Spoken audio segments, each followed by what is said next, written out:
In August 1914, as Europe plunged into the abyss of war, a young nation on the far side of the world made a decision that would define its identity forever. Australia, barely 13 years old as a federation, couldn't legally send its conscript soldiers overseas. So instead, it created something unprecedented, a volunteer army designed for one purpose, only to fight wherever the British Empire needed them most. They called it the Australian Imperial Force. 20,000 men were promised. By war's end, over 416,000 would answer the call. This is the story of the first AIF, the force that forged a legend in blood and sacrifice.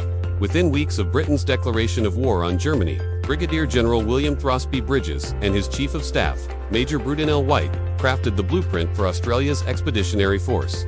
On August 15, 1914, it officially came into being. The word imperial was deliberately chosen to reflect the dual duty these men would bear to both nation and empire. The initial response was staggering. So many volunteers flooded recruiting stations that by September, planners were already raising additional brigades. Young men from farms, factories, and city streets lined up, eager to prove themselves in what everyone believed would be a grand adventure. But there was a problem. These men were essentially untrained. Equipment was scarce. Many units spent as little as one day on live firing exercises before being shipped overseas. When the first convoy of 38 transport ships departed from Albany, Western Australia, on November 1, 1914, they carried soldiers who were hastily prepared at best. Originally destined for England, they were diverted to Egypt instead, where British commanders feared the overcrowded winter camps couldn't handle so many men. In Egypt, the Australians were combined with New Zealand forces to form the Australian and New Zealand Army Corps, the NZAC. And there, in the shadow of the pyramids, they trained for what was coming. April 25, 1915. Dawn broke over the Gallipoli Peninsula as boats carrying the Anzac forces headed toward shore. The plan was to land at a gentle beach, secure the heights, and open a new front against Turkey. Instead, they were put ashore at a cove beneath towering cliffs, a place that would forever bear their name, Anzac Cove. Within minutes, Turkish machine guns opened fire.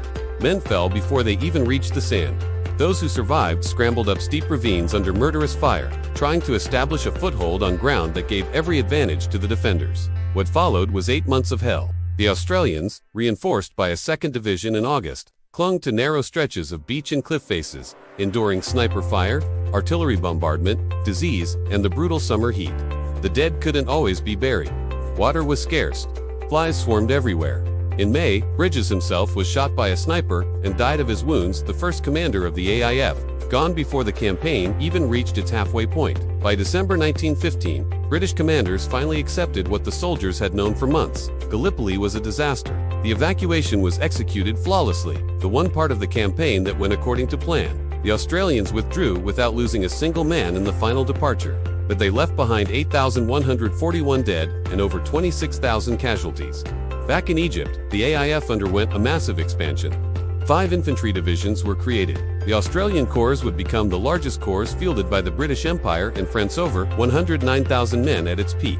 But while the infantry prepared to deploy to the Western Front, the mounted divisions stayed in the Middle East to fight the Turks in a very different kind of war.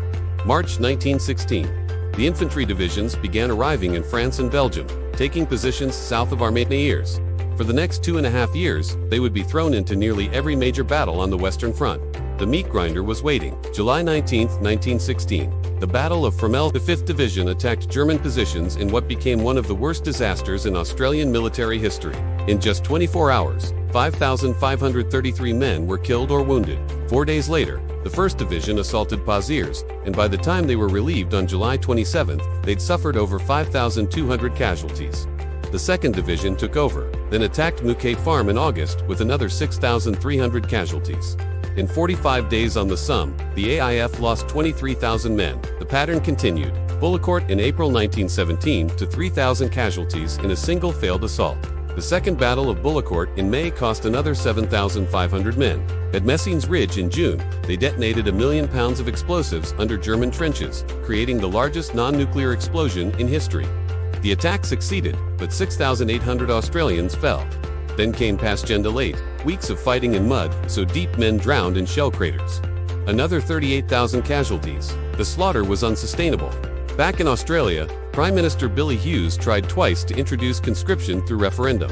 Both times, the Australian people voted no. The AIF would remain an all-volunteer force, but recruitment was collapsing.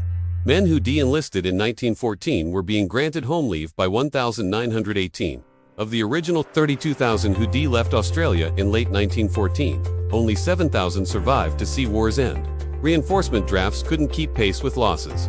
Battalions shrank to half strength. When commanders ordered 7 battalions to disband in September 1918, soldiers mutinied, not against the war, but against losing their units, the brothers in arms they'd fought beside for years. Meanwhile, in Palestine and Sinai, the mounted divisions wrote their own legend. At Romani, they defeated a Turkish attack.